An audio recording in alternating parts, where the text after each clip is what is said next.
여러분 혹시 지금 마라톤 세계 기록이 몇 분 몇 초인지 아십니까? 그리고 세계에서 가장 빠른 마라톤 기록을 갖고 있는 사람이 누구인지 아십니까? 그 사람이 바로 엘리우드 킵초게라는 사람입니다. 키 167에 몸무게 52kg인 사람이죠. 보통 학자들은 인간이 2075년까지는 결코 2시간 벽을 깰 수 없다고 했습니다. 근데 이 사람은 비공식적으로 그 벽을 깬 사람입니다. 1시간 59분에 무려 42.195km를 주파했습니다. 근데 이건 왜 공식 기록이 아니라 대화가 아니라 같이 뛴 거예요. 같이. 그래서 이 사람을 옆에서 도와주면서 뛴 거예요.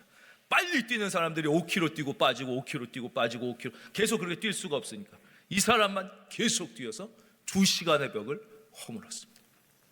공식 기록은 2022년 바로 베를린 마라톤에서 세운 2시간 1분 9초입니다.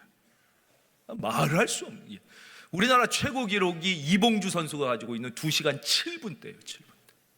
근데 지금은요 2시간 7분대를 뛰면 세계 몇십 위에도 못 듭니다. 왜 그러냐면 이분을 다 따라서 연습을 했어요.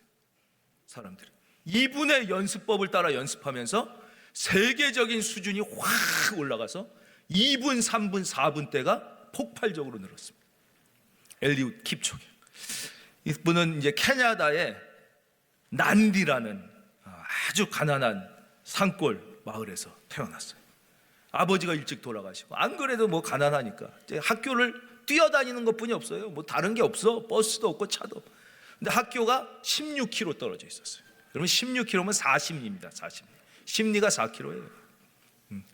여기서 서울시청 거의 2배가 떨어져요. 그걸 날마다 맨발로 뛰어다니는 거예요. 그러면서 자기도 모르는 사이에 엄청난 훈련이 된 거예요. 심폐기능이 강화되고 근육이 강화되고 말이에요. 신발도 없어. 맨발로 뛰어다니는 거예요. 그러니 여러분 생각해 보세요. 나중에 맨발로 뛰던 애에게 신발을 신기니까 그땐 날아가는 거예요. 날아가는 거예요. 16살 때 평생 아버지와 같은 스승님을 만나. 아버지 없이 자랐는데 어느 분이 얘 실력을 보는 거예요. 맨날 16km를 뛰어다니는데 얘가 날쌘돌이처럼 뛰어다니니까 또 달리기에 소질이 있는 것 같은데 한번 해보지 않을래?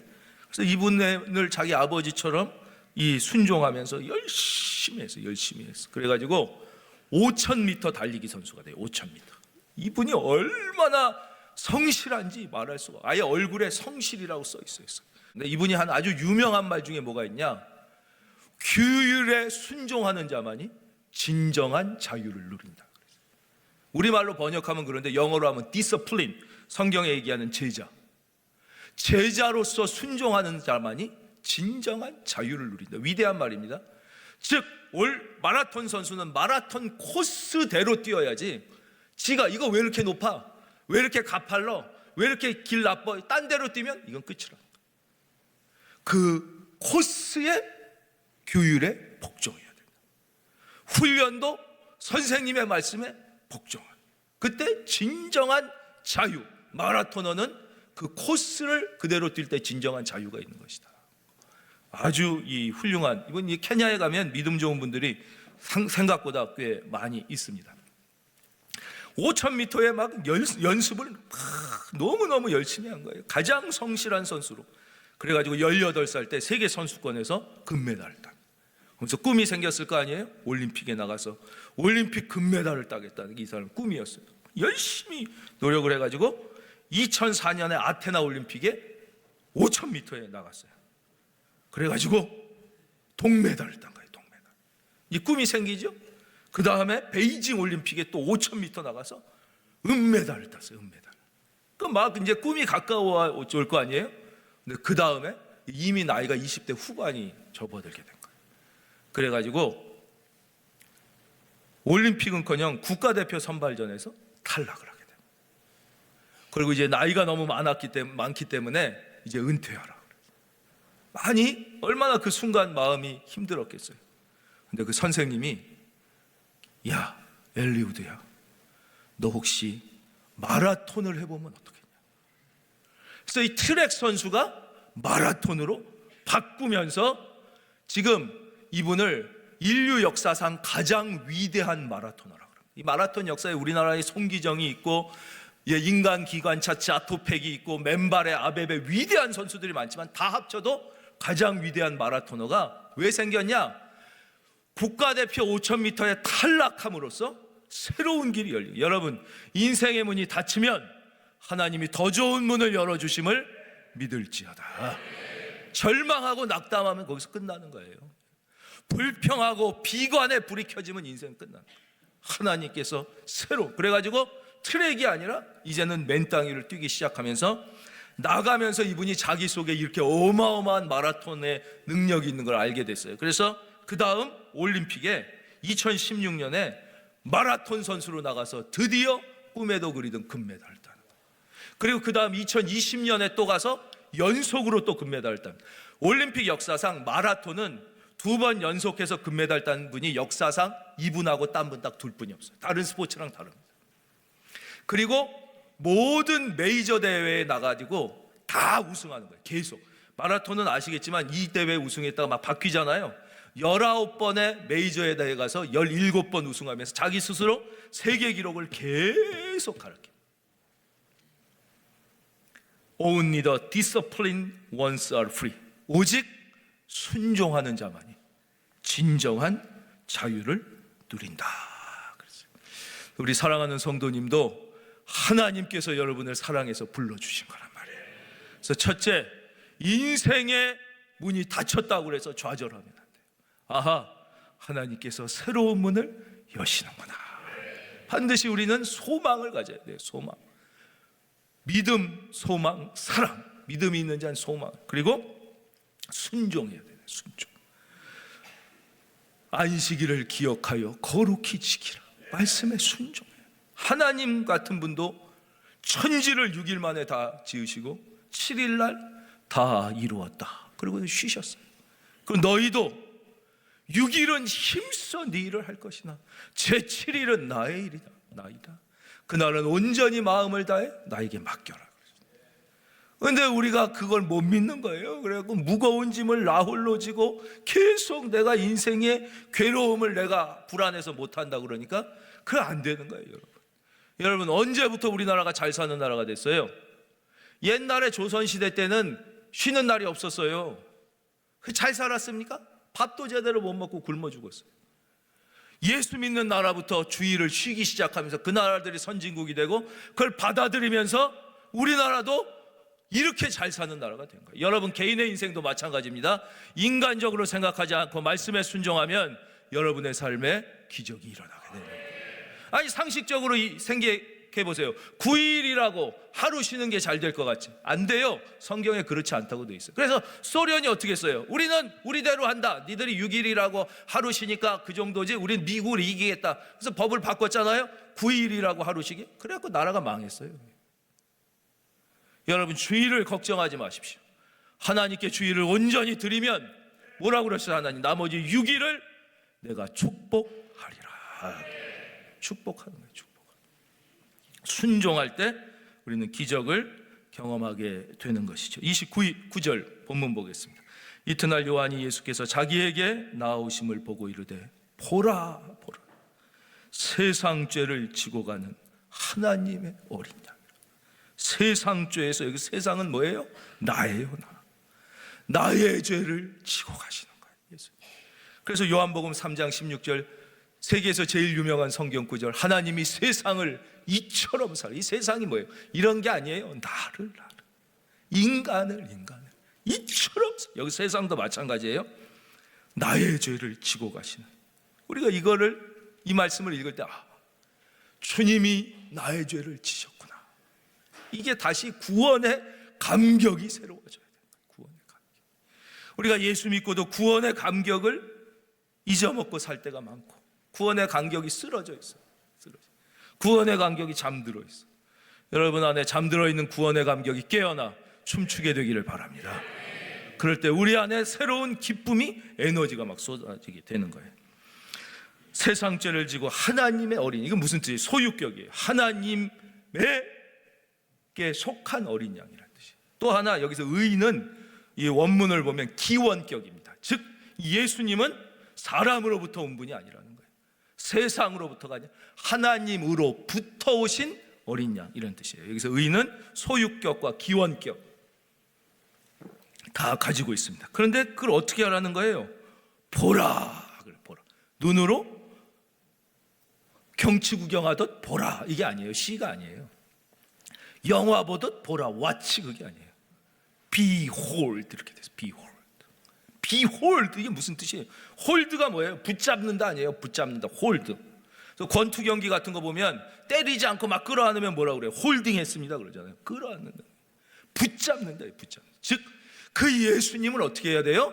그냥 눈으로 보는 마음으로 붙잡으란 소리.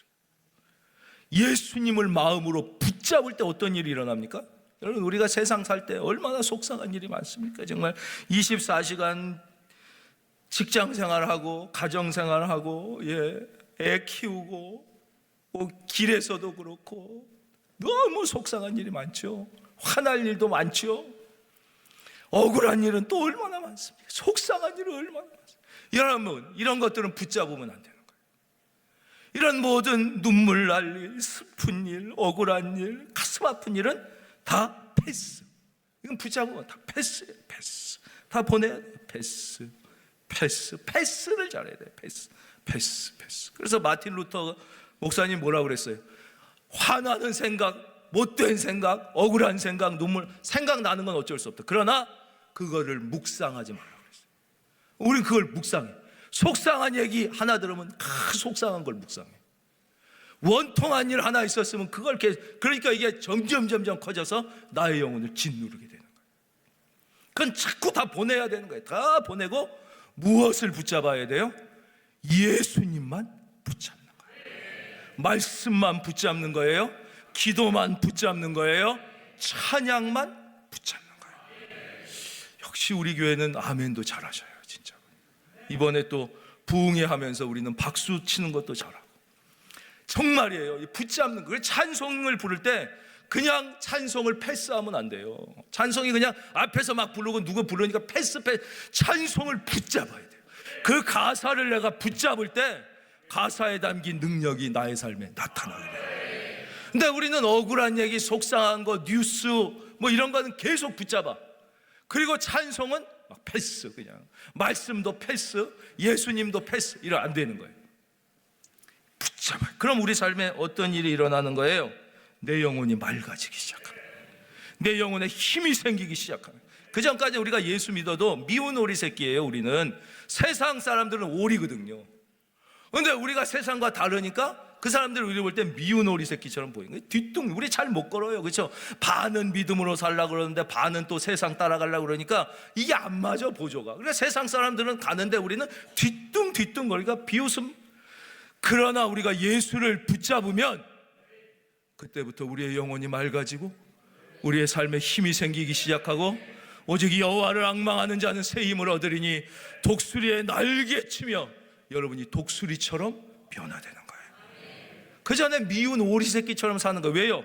예수님과 말씀과 기도와 붙잡아야 될 찬양을 붙잡지 않고 패스해야 될 거를 자꾸 붙잡으니까. 그러니까 미운 오리 새끼. 여러분은 미운 오리 새끼가 아니에요. 저는 여러분 모두가 사탄이 뿌려놓은 찌꺼기가 아니라 성령이 만들어 놓으신 은혜의 세계를 믿음으로 살기를 바랍니다. 그게 뭐예요? 보라, 붙잡으라 이거예요. behold, 에케, 호모. 원어 써서 죄송합니다. 그 말씀이에요. 붙잡아요. 오늘도 주시는 말씀을 붙잡는 거예요. 30절이에요. 내가 전에 말하기를 내 뒤에 오는 사람이 있는데 나보다 앞선 것은, 예수님이 앞섰어. 첫째는 당연히 시간적 앞섬입니다. 그렇죠? 그래서 요한복음 1장 1절에서 우리가 벌써 공부했습니다. 태초에 말씀이 계시니라. 이 말씀이 하나님과 함께 계셨으니 이 말씀은 곧 하나님이시니라. 14절 말씀이 육신이 되어 우리 가운데 거하심에 우리가 그의 영광을 보니 아버지의 독생자의 영광. 그렇죠? 그러니까 예수님보다 세례자 요한이 6개월 형입니다. 6개월 형이고 훨씬 더 먼저 유명해졌어요. 이 세례자 요한은 몇 살에 광야로 들어갔냐면 16살에 들어간 걸로 역사책이 기록하고 있습니다. 16세 광야에 들어가서 거기서 사람도 잘 안 만나고 메뚜기와 석청을 먹고 낙타 털옷을 입고 거기서 고행을 한 거예요. 구약 성경을 묵상하고 고행하고 막 기도하고 그랬던 사람이에요. 그런데 예수님은 한참 뒤에, 16년 뒤에, 나이도 어려. 그러나 그분은 하나님이시기 때문에 하나님. 예수님은 하나님이신 거예요. 예수님은 어떤 위대한 종교의 창시자 같은 인간이 아니라는 걸 꼭 기억해야 돼요. 부처님은 2500년 전에 오셨구나. 공자님은 2400년 전에 오셨구나. 예수님은 2000년, 그렇지 않습니다. 예수님은 태초부터 계셨던 하나님이시죠. 그렇죠? 두 번째, 여기서 먼저라는 것은 존재론적 우월성을 표현하는 것. 즉 예수님은 시간 전액에, 그래서 예수님은, 하나님은 시작도 없고 끝도 없는 거예요. 그분은 시간 밖에서 시간을 창조하신 분이에요. 그러니까 우리가 왜 인간의 머리로 하나님이 이해 안 된다고 그랬어요? 하나님은 어떤 한 존재가 아니라 모든 존재를 존재케 하시는 존재의 근원이며 시작이란 말이에요. 그러니까 뭐랑 똑같냐? 엄마 뱃속에서 엄마를 못 보는 거랑 똑같은 거예요. 내가 그 속에 들어가 있기 때문에. 근데 엄마 뱃속에 있는 애가 자궁에서 엄마가 안 보이는데 어디 있습니까? 머리로 엄마, 이건 말도 안 돼요. 왜냐? 엄마 속에 있다는 거예요. 우리는 모든 우주는 하나님 안에 있는 거예요. 하나님 안에. 그러니까 이 예수님은 창조주. 우리는 피조물. 아무리 위대해도 인간은 피조물. 시작이 있어요. 하나님으로부터 온 거예요. 끝이 있어요. 이 땅에서 죽어요. 물론 우리가 영원히 살도록 창조되었기 때문에 예수님을 믿으면 하나님의 자녀가 되는 권세를 얻어 이제 영원히 존재하게 되는 건데, 그래서 존재론적으로 또 다르다는 걸 얘기하는 겁니다. 이것은 시간적으로도 그렇지만 존재론적으로 나보다 먼저 계신 분이다 한 것이 이 사람을 가리킵니다. 그 다음에 아주 중요한 말씀이 나옵니다. 31절, 나도 그를 알지 못. 아니, 세례자 요한 16살 때부터 광야에 들어가 하나님의 계시를 받고 그의 오는 길을 예비하라고 준비한 사람도 예수님을 알아볼 수가 없었다는 거예요. 그게 또 나와요. 33절, 나도 그를 알지 못하였으나. 또 나와요. 근데 어떻게 알게 됐어요?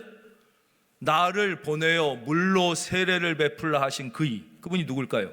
하나님이죠. 하나님이 그런 거예요. 너, 그분이 나에게 말씀하시되 성령이 내려 누구 위에든지 머무는 것을 보거든 그가 곧 성령으로 세례를 베푸는 이인 줄 알라 하셨기에, 34절 우리 화면 보고 뜻을 생각하는데 특별히 하나님의 아들을 강조하면 됩니다. 하나님의 아들을 강조하며 읽겠습니다. 시작. 내가 보고 그가 하나님의 아들이심을 증언하였노라 하니라. 무슨 뜻이에요? 인간은 결코 어떤 지혜와 지성과 고행과 연구로도 예수님이 하나님의 아들임을 알아볼 수 있는 존재는 없다는 거예요. 오직 예수님이 하나님의 아들임은 하나님의 은혜, 계시를 통해서만 깨닫게 되는 거예요. 인간의 이성과 지성과 노력과 연구와 과학으로는 예수님 16년을 돌을 닦아도 몰라요. 세례 요한도 알 수가 없어요. 하나님이 계시해 줘야만 아는 거예요. 그러니까 신학 박사들 보십시오. 어떤 사람은 뭐 독일에서 신학을 했다, 프랑스에서, 네덜란드에서 했다, 막 평생 내가 뭐 신학을, 근데도 하나님의 아들 예수님을 몰라요. 인간 예수, 역사적 예수, 위대한 인간 예수, 성인군자 예수, 종교의 창시자 예수는 아는데 하나님의 아들 예수님을 몰라. 그거 특이한 게 아닙니다, 여러분. 왜요? 여기도 나와 있잖아요. 예수님이 하나님의 아들이신 건 오직 하나님의 은혜로만 알 수 있는 거예요. 여러분이 얼마나 하나님의 한량없는 복을 받은 분이심을 오늘 다시 한번 감사하고 고백할 수 있기를 바랍니다. 그래서 베드로가 좀 성격이 급하고 좀 무식하잖아요. 그런데도 예수님이 물었어요. 야, 세상 사람들이 날 누구라 그러냐. 근데 그 제자들이 다 있었어요. 그 어떤 제자가 엘리야라고 그럽니다. 어떤 제자 모세 같은 분이라고 그럽니다. 또 어떤 제자, 어떤 사람은 사기꾼이라고 그럽니다. 별 사람이 다 있었어요. 그때 예수님이 묻지요. 그러면 너희는 나를 누구라 생각하느냐. 그때 공부도 못한 베드로가 난데없이 일어나서 뭐라고 그래요? 주는 그리스도시요 살아계신 하나님의 아들이십니다. 예수님이 성경 전체에 예수님이 그렇게 기뻐하신 곳이 없습니다. 제일 기뻐하신 장면이 바로 그때예요. 너무너무 기뻐하시면 뭐라고 그래요? 바요나 시모나, 요한의 아들 시모나, 내가 복이 있도다 그랬어요. 여러분이 복 있는 사람임을 믿을지어다. 나만 복 있는 게 아니에요. 바요나 시몬, 요한의 아들, 여러분이 예수 제대로 믿으면 여러분의 가문이 복의 가문이 되는 거예요. 아브라함. 그런데 그 다음에 뭐라고 그랬어요? 바요나 시몬아, 내가 복이 있도다. 그러나 이것을 내게 알게 하신 이는 세상의 지성과 세상의 교육과 가르침이 아니라 뭐라고 그랬어요? 하늘에 계신 하나님이 너에게 깨닫게 해주셨다. 그러니까 우리 중에 한번 여러분들에게 여쭤보겠습니다. 예수님이 하나님의 아들이심을 믿으시는 분은 아멘. 그러니까 여러분들은 하나님의 가장 큰 복, 바요나 시모나 내가 복이 있다. 하나님의 특별한 은혜와 계시를 나는 모르지만 이미 받은 분이라는 사실인 거예요. 이 제일 큰 복이에요. 제임스 심슨이라는 의사가 있습니다. 이분이 왜 유명하냐면 이분이 1847년에 친구들과 함께 실험을 하다가, 이분이 산부인과 의사였어요. 최초로 클로로포름을 흡입했을 때 강력한 마취 효과가 있다는 것을 발견하고 이걸 의학적으로 적용했습니다. 물론 지금은 마취할 때 이걸 안 써요. 지금은 이제 의학이 발전해서 훨씬 더 안전한 걸 쓰지만 이때까지는 이게 없었던 거예요. 그러니까 제왕절개하려면 배를 째야 되는데 그 고통을 어떻게 하겠어요? 이걸 어떻게 다 째고 사람들이 다 죽는 거예요. 수술을 못해. 우리나라 아무리 위대한 의사도 허주는 수술을 못해요. 마취가 째면 다 죽는. 그래서 서양의학과 엄청난 차이가 나게 된 거예요.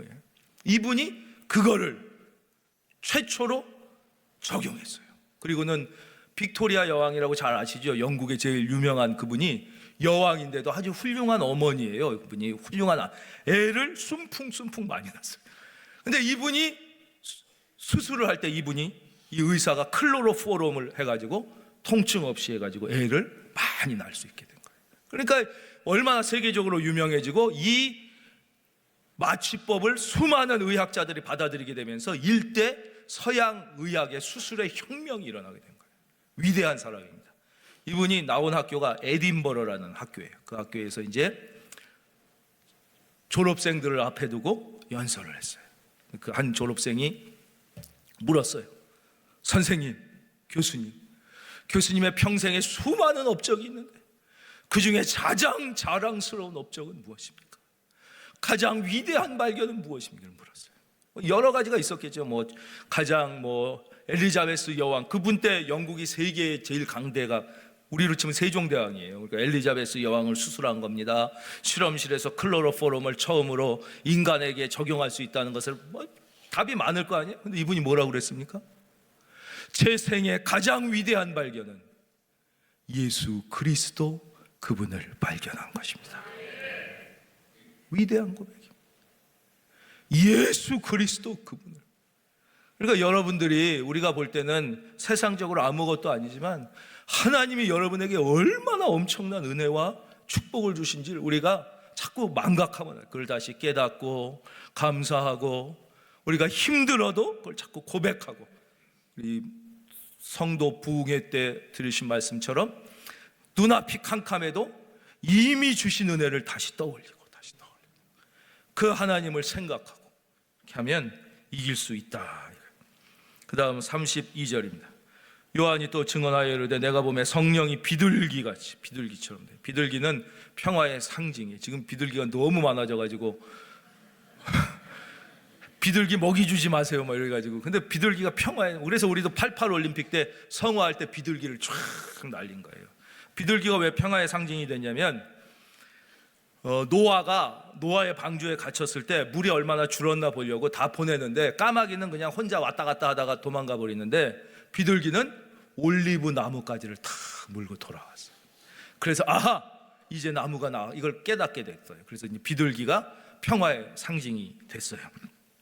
비둘기, 그가 어떻게 했어요? 성령이 비둘기같이 붙어 내려와서 그 위에 머물렀더라. 여기서 머물렀다고 번역된 이 단어는 나 니네 집에 일주일 머물다 갈게 이런 게 아니에요.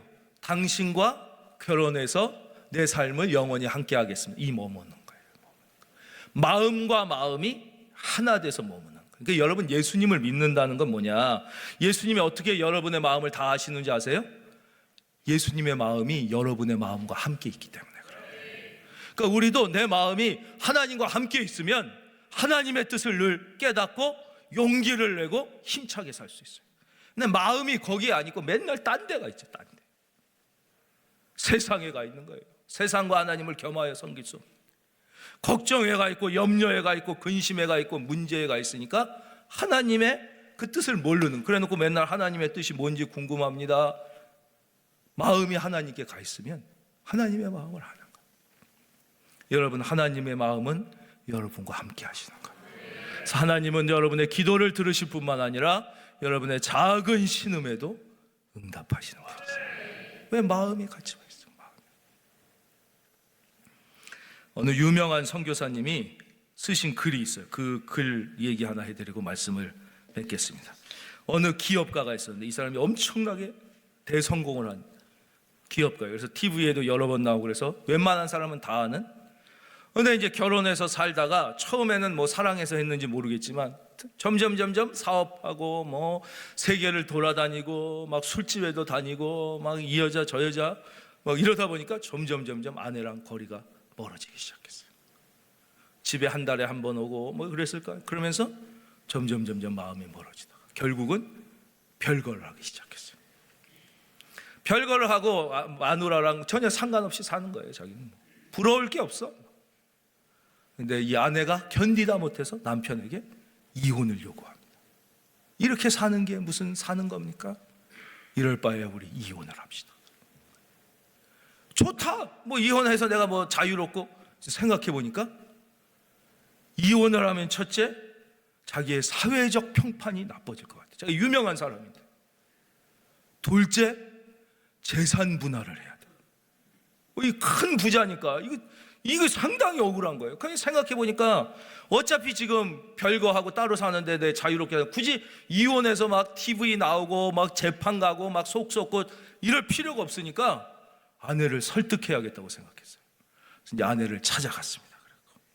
우리가 굳이 재판하고 이렇게 힘들게 당신도 텔레비 나오고 이거 좋냐? 우리 그냥 지금처럼 살면 되지 않냐? 서로 내가 집이 얼마나 많아, 당신 살고 싶은 집, 제일 좋은 집, 달라는 집 살게 해주겠다. 내 별장 중에 당신이 가고 싶은 별장 다 가게, 차 다 해주겠다. 얘 일하는 사람 월급 뭐 원하는 만큼 다 갖다 주겠다. 뭐가 당신 부럽냐? 사실 나 같은 남편도 없다. 세상 사람 주면 돈 한 푼 못 벌어오는 백수인 주제에도 마누라에게 큰 소리치고 괴롭히는 사람도 있는데 그거에 비하면 내가 100배 낫지. 그렇게 하자. 뭐하러 힘들게 그러냐. 근데 이 아내가 뭐를 준다 그래도 얼굴이 아무 변화가 없는, 미동도 없어요. 이 사람이 속이 터지는 거예요. 큰일 났잖아요. 아니 그 만약에 이혼하자 그러면 막 TV에도 봤지만 난리 나는 거예요. 막 수조씩 왔다. 아니 내가 다 해주겠다. 당신 원하는 게 뭐냐 막 그랬는데 이 아내가 드디어 입을 열었어요. 눈물을 그렁그렁하면서 난 그런 거 다 필요 없다고. 난 당신한테 그런 걸 하나도 바라지 않아. 나는 딱 하나만 당신이 나한테 주면 좋다. 그래 하나? 아이 그 얼마 도대체 하나 뭐면 되냐고 말만 하라고 그랬더니 나는 딱 하나. 당신의 마음이 필요하다. 당신의 마음만 나에게 주면 된다. 이 사업가가 뭐라 그랬겠어요? 큰일 나, 그건 안 돼. 내 마음은 미스 킴한테 줘야 돼. 나는 미스 박하고도 놀아야 되고 나는 저 여자하고도 놀아야 되고 내 마음은 못 준다고 했어요. 여러분, 하나님이 저와 여러분에게 바라시는 것이 무엇입니까? 딱 하나, 너의 마음을 달라는 거예요. 천지의 창조주이시오. 전지전능하시고 불가능이 없으신 분이에요. 우리가 뭐 하나님, 여러분, 우리가 충성하는 것은 은혜에 감격해서 우리의 상급 쌓는 거예요. 하나님은 6일날 창조하시고 뭐라고 그러셨어요? 다 이루었다. 우리 도움이 필요하신 분이 아니에요. 예수님께서 십자가에 우리를 위하여 죽으시면서 뭐라고 그러셨어요? 다 이루었다. 그분은 완전하신 분이에요. 그분이 우리에게 원하시는 건 딱 하나, 너의 마음을 달라. 마음을 줄 수 없다면 그거는 더 이상 그리스도의 신부가 하나님의 자녀일 수 없는 거예요. 우리가 왜 예수님을 믿고도 그 풍성한 기쁨과 축복과 기적을 경험하지 못하느냐? 마음은 계속된 데가 있어요. 마음이 하나님께 있지 않게. 이번 한 주 여러분, 우리가 얼마나 큰 하나님의 축복을 받은 자임을 다시 한번 기억하시고 감사하시고 고백하시고, 모든 속상한 거, 억울한 거, 분한 거, 눈물 나는 거, 슬픈 거 다 패스해야 돼. 패스. 그래, 다 패스. 가끔 미친놈처럼 희죽희죽해. 가끔. 제가 얼마 전에 집사람이 갑자기 저보고 좋은 꿈 꿨냐고 그래가지고, 왜 그러냐 그랬더니 당신이 자는데 보니까 희죽희죽거려. 좋은 꿈 꾸지 않았어요. 억지로 희죽거린 거예요. 웃어야 산다. 웃어야 산다. 억지로 해도 우리는 미스터 희죽희죽, 미스 희죽희죽이 되고, 오직 예수님만 붙잡고 말씀과 기도와 찬송만 붙잡고 하나님 앞에 그 사랑, 마음을 드림으로 우리가 이왕에 예수 믿은 거, 여러분 기쁘게 승리하는 신앙의 승리자들이 다 되시기를. 사탄이 뿌려놓은 찌꺼기 속에서 사는 미운 오리 새끼가 아니라 성령이 예비해 놓으신 은혜의 바다에서 헤엄치는 그런 축복의 자녀들이 다 되시기를 주님의 이름으로 축원합니다.